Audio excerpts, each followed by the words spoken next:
In this lesson, we're going to be taking what we've learned about writing linear equations and apply them to scatter plots and lines of best fit.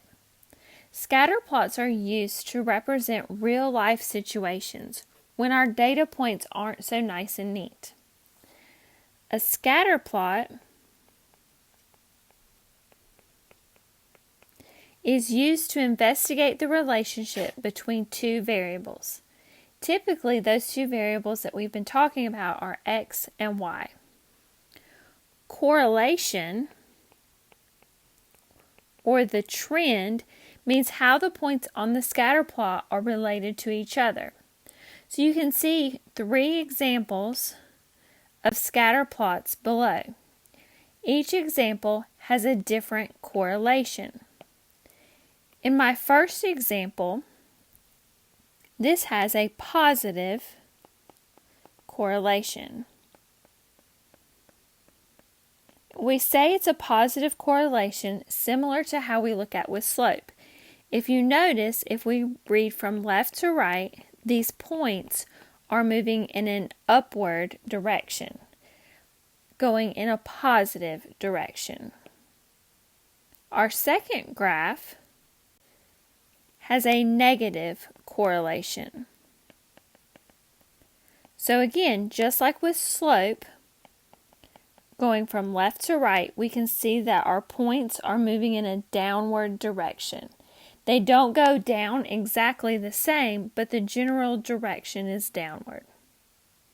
In my final graph, my points are just scattered about. There's not really any logic to it. They're not traveling up or down. So we say a scatter plot like this has no correlation.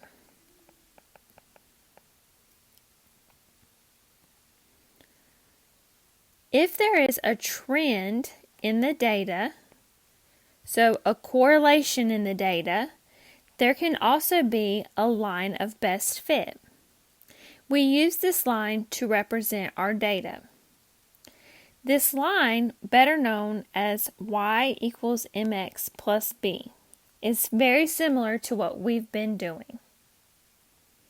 Let's take a look at an example and see how that relates to our equation in the form y equals mx plus b. The data in the graph shows the resting heart rate and ages of 24 students in an aerobics class. Graph the 4 equations on the grid and then choose the one that best represents our data. So if we were to graph these 4 answer choices, we would start by graphing our Y-intercept. So taking answer choice A, our Y-intercept is 80, which would be here on our Y-axis. Our slope is negative 2/5. So that means we would go down 2 and to the right 5, which would put us here. And then if I continue that, down 2 and to the right 5, I would get a line that looks similar to this one. If I continued graphing all of those answer choices, I would see that B represents my data in the best way. So if I were to graph B, that Y-intercept at 75 would be here, and then my line would cut across my data about here. So we can see that this line isn't an exact fit. That is why it's called the line of best fit. It's the line that best fits my data. So which equation seems to be the best fit? Line B, because if we look a little bit more closely at it, it best splits the data in half. So again, the line of best fit is not going to be an exact fit for the data. It's going to be the one that fits it the best, which tends to split the data in half. So on the next page, looking at number 1, we want to decide which equation best matches the data in the following graphs. So in number 1, since we have some answer choices, we want to use those to help narrow it down. So I can see from all of my answer choices that answer choice A and B both have a positive slope, and C and D have a negative slope. Well, if I look at my graph, I can see the points are going downward. So that means it's going to have a negative correlation. So in turn, I could say it has a negative slope, because we think of slope and correlation in the same way. So that means I can eliminate A and B because they have a positive slope. The next thing I want to look at is my Y-intercept. Well, both of these have a Y-intercept of -2. If I look at my graph at -2 down here, it does look like my line of best fit would pass through there. But since they're both -2, that's not going to help me. So then next, I need to use my actual slope value. So looking at C, my actual slope is -3/5. So if I were to just pick a point, let's just say this first point here. -3/5. Remember the rise over run. So that means I rise -3 and run 5. So rising -3 would mean I would go down 3. And then running 5 would mean I would go over 5, which is about where my data is.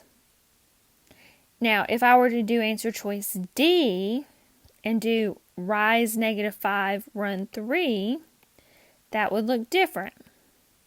If I were to rise -5, that would mean I would go down 5 and then over 3. Well, that point is a little bit lower than all of my other points. So the slope that best fit was C. So remember, we're not getting exact lines. We're getting the line that best fits it. So if you look at number 2, so again, first identify that correlation. So starting on the left, we can see that these points are going upward as we move to the right. So that means it has a positive correlation, which we can say has a positive slope. So looking at my answer choices, the only two that have a positive slope are A and B. So I can eliminate C and D. Then again, looking at your Y-intercepts of -2, it looks like it runs through there. And then we're going to look at our slope. So just picking any 2 points, I'm going to start with this one here. Now if I do a slope, answer choice A has a slope of 2. So that's 2/1. So if I do 2/1, that means I'm going to go up 2/1, which puts me about right there, which looks like it's in line with my other points. Now using that same point, answer choice B has a slope of 1/2. So that means we're going to go up 1/2, which puts me about here, which is a little bit lower than my other points. So the best slope that's going to represent it is going to be the slope for A. So again, line of best fit, we're trying to get what's close. If you'll take your yellow highlighter, and we're going to yellow highlight number 3 and 4, and then your pink highlighter, we're going to highlight number 5 and 6. And then if you'll go to the next page, let's talk a little bit more specifically about finding that line of best fit. So another word we use with line of best fit is called linear regression. Linear regression is going to be a method for finding the precise line of best fit.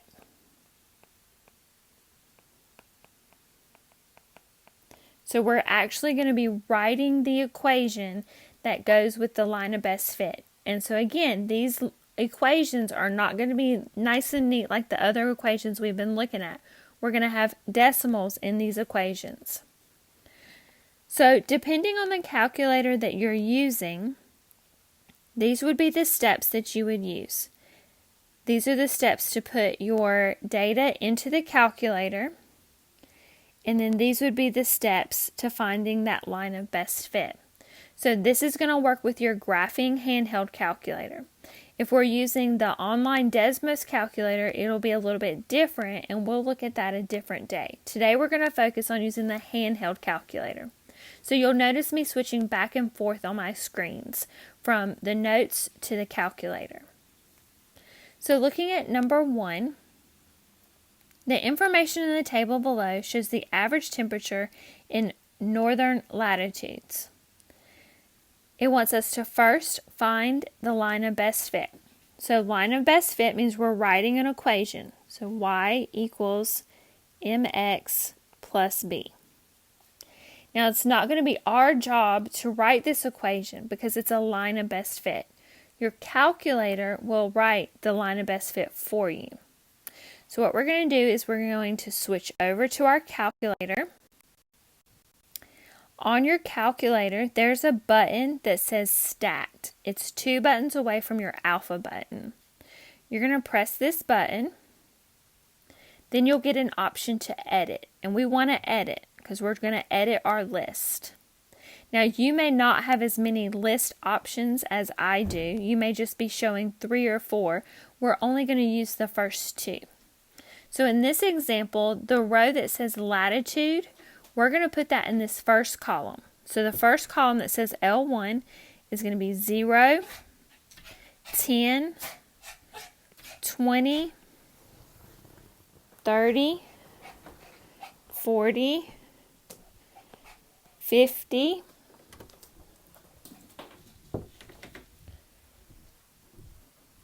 60, 70, and 80. So again, we got all of those numbers from our latitude.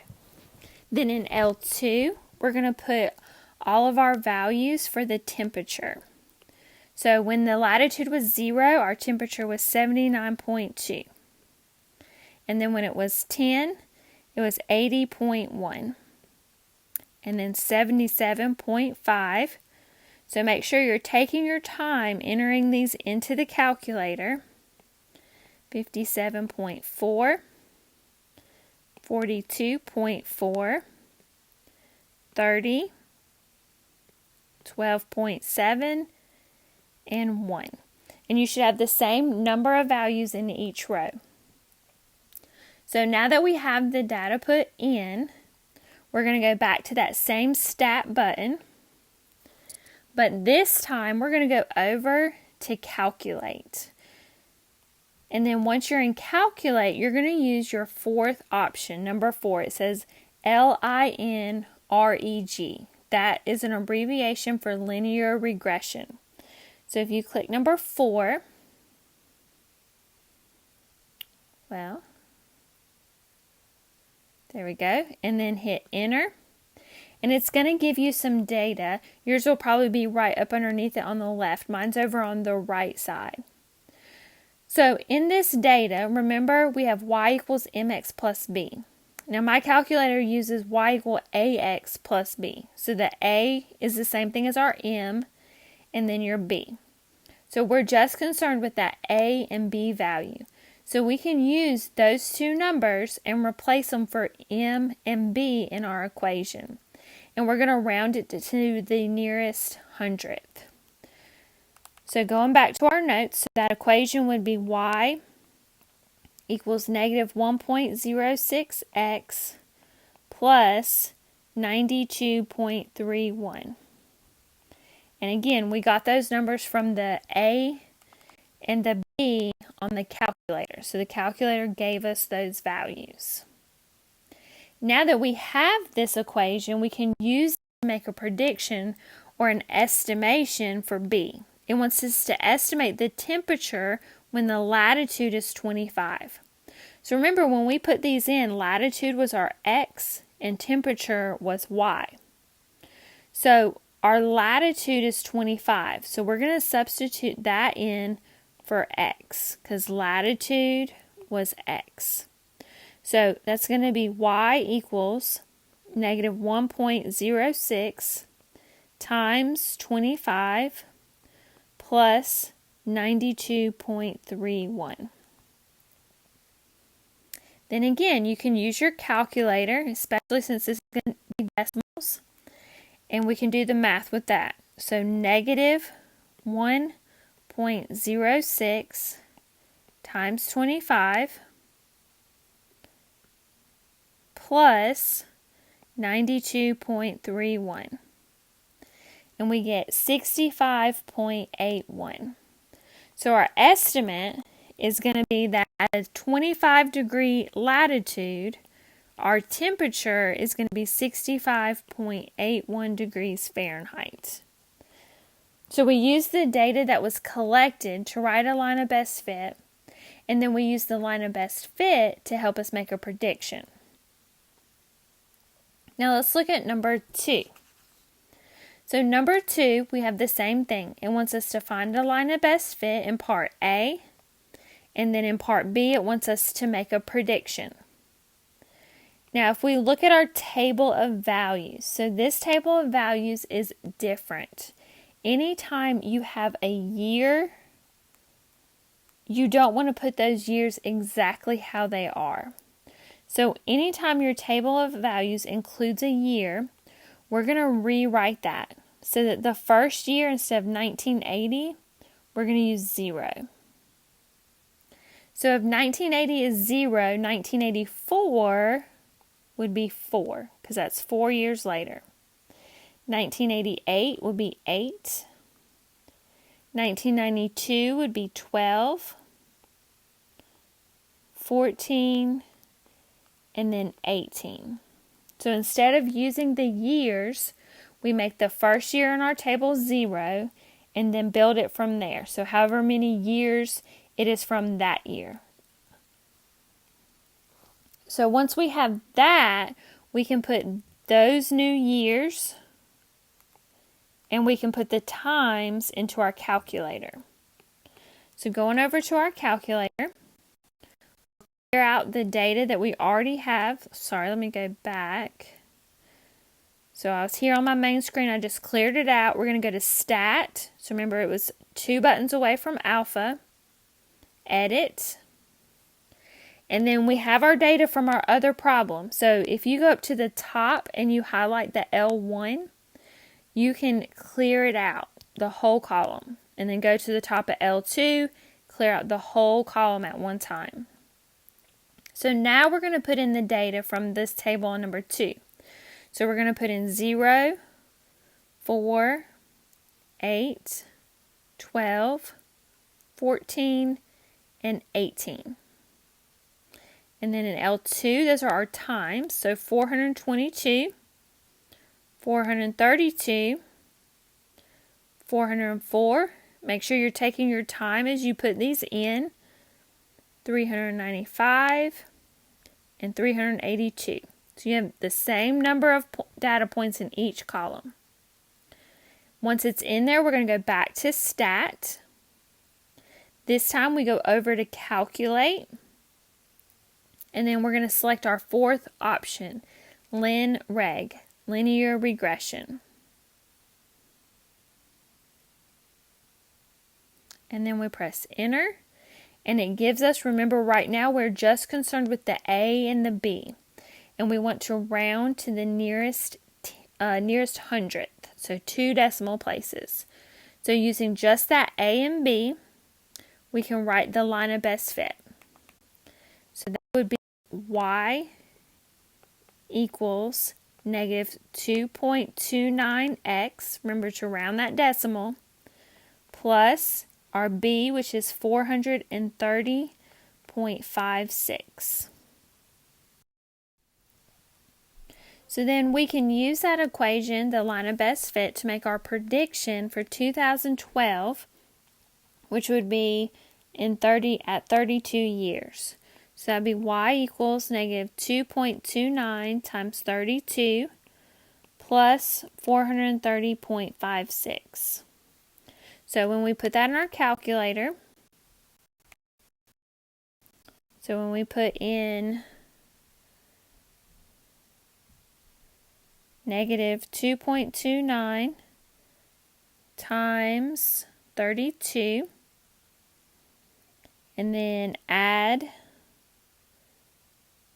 430.56, and we get 357.28. So in 2012, we can make the prediction that it would be 357.28 seconds. So when you look at number 3, so again, you have the year, so we want to start out with 0. From 1985 to 1980, that's 5 years. From 1990 to 1980, it's 10 years. 94 to 80 is 14. 95 to 80 is 15. 16, 17, and 18.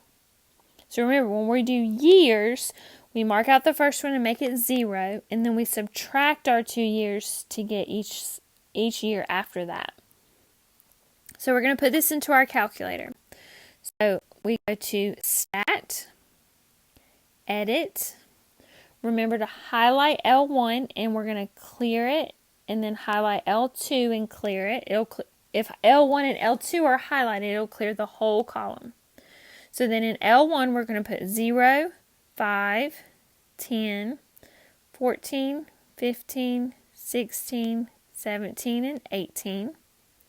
Then in L2, we're going to put 86, 126, 166, 217, 231, 245, 261, and 279. And then we'll go back to Stat, but this time we're going to go over to Calculate, and then number 4, linear regression. Oops.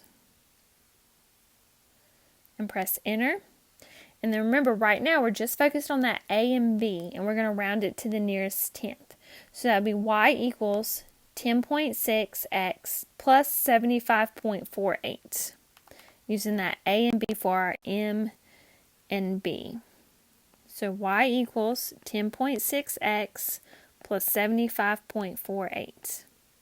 Then we can use that to make an estimate to see what it would be in 2008. Well, in 2008, that would be 2008 minus 1980. So that's year 28. That's the year we want to use when we plug it in. So 10.6 times 28 plus 75.48. So if we go over to our calculator and we type that in, 10.6 times 28 plus 75.48, we get 372.28. So in 2008, we can make the prediction that our sales would be $372.28. On the next page, if you will yellow highlight number 4 and 5. So number 4, you're going to have to pull those ordered pairs out from your graph and make your own table. So I would suggest over here on the side, making your own table of values from the graph. And then yellow highlight number 6. So remember number 6, you're going to start out, it's a year. Start out by making that 0 and then filling in the rest. And then if you will pink highlight number 7.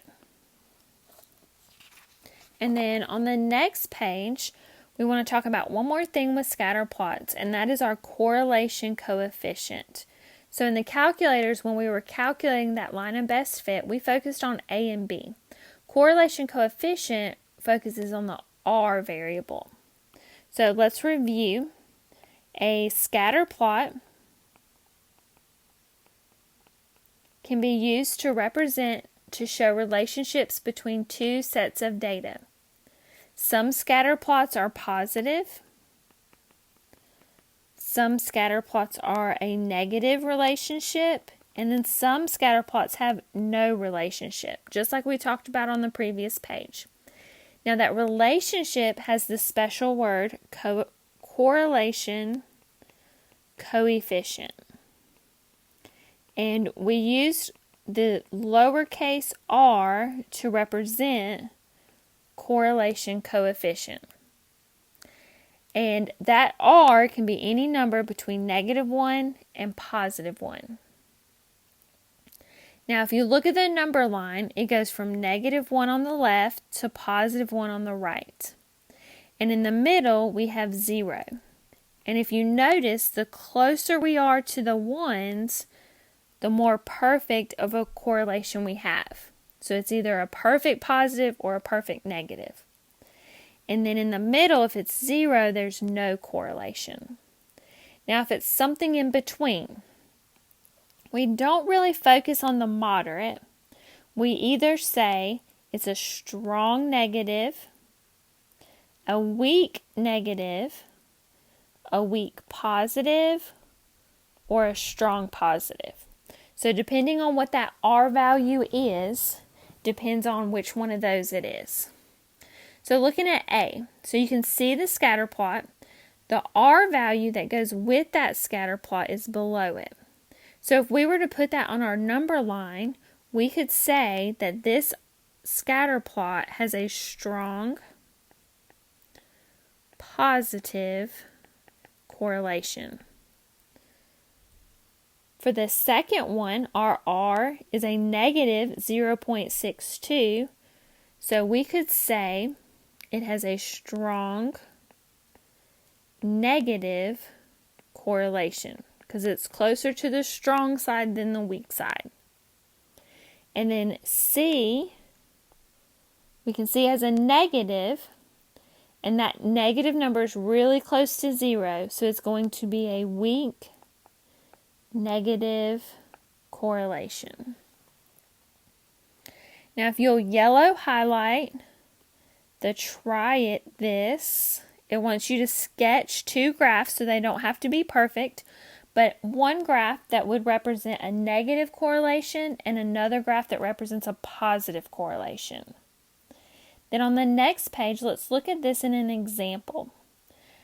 So we have a graph that represents the number of people in a house and how many seats they have in their car. And the first part wants us to create a scatter plot. So all we're going to do is plot these points. Remember, it's a scatter plot, so it's not going to create a straight line. So the point 2, 5, we would go over 2 and up 5. 5, 7. 1, 2. 8, 8. 2, 4. 4, 5. 4, 8. 3, 5. 7, 8. 2, 7. And 6, 7. So then from there, B wants us to formulate an equation that represents that data. So this is just asking us for our line of best fit. So we can go to our calculator and put the data in. We go to Stat, Edit. Let's clear out the data we already have in there. And then in L1, we're going to put the number of people in the household. So that would be 2, 5, 1, 8, 2, 4, 4, 3, 7, 2, and 6. And then in L2, we're going to put the number of seats in their vehicle. So 5, 7, 2, 8, 4, 5, 8, 5, 8, 7, and 7. Then we'll go back to stat, but this time we're going to go over to calculate and then number 4. And press enter. And then again, to write that equation, we're just focused on A and B. So using that, we're going to round to the nearest hundredth. The equation would be y equals 0.65x plus 3.39. And did that match our table? So if we were, oh, I wrote that in the wrong spot. Let me write that equation up here. Y equals 0.65x plus 3.39. And then use that to make a prediction of if the household had 3 people. So we would take that 3 and plug it in for x, and then put that in our calculator, and we get 5.345. So if we ask somebody, how many people do you have in your house, and they say 3, we could make an estimate that they're going to have 5 seats in their car. Does this match our data in the table? Yes. We even have that same 0.35 on our table.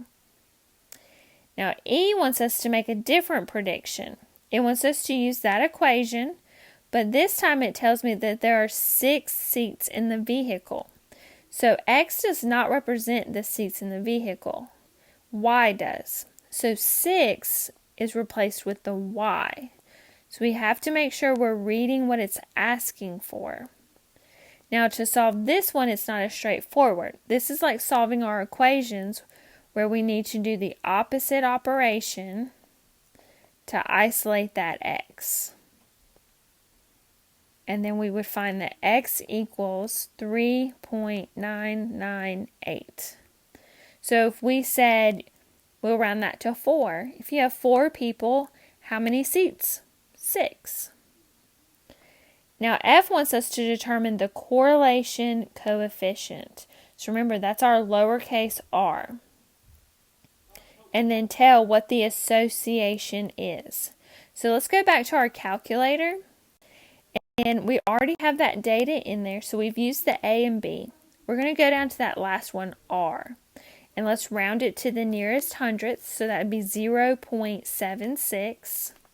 So R equals 0.76. And if we look at that number line on the previous page, between -1 and 1, that's a positive, because it's a positive number, and it's really close to 1. So that's going to be a strong positive relationship. So we get that R. Again, your calculator is calculating that R for you. All right, if you'll go ahead and yellow highlight number 5 and give that one a try. Be careful on what it is asking you to make your prediction for. So both C and D want you to make a prediction. But one tells you hours, the other one tells you inches. So make sure you're reading in your table, hours is X, inches is Y. So be careful when you're making those predictions.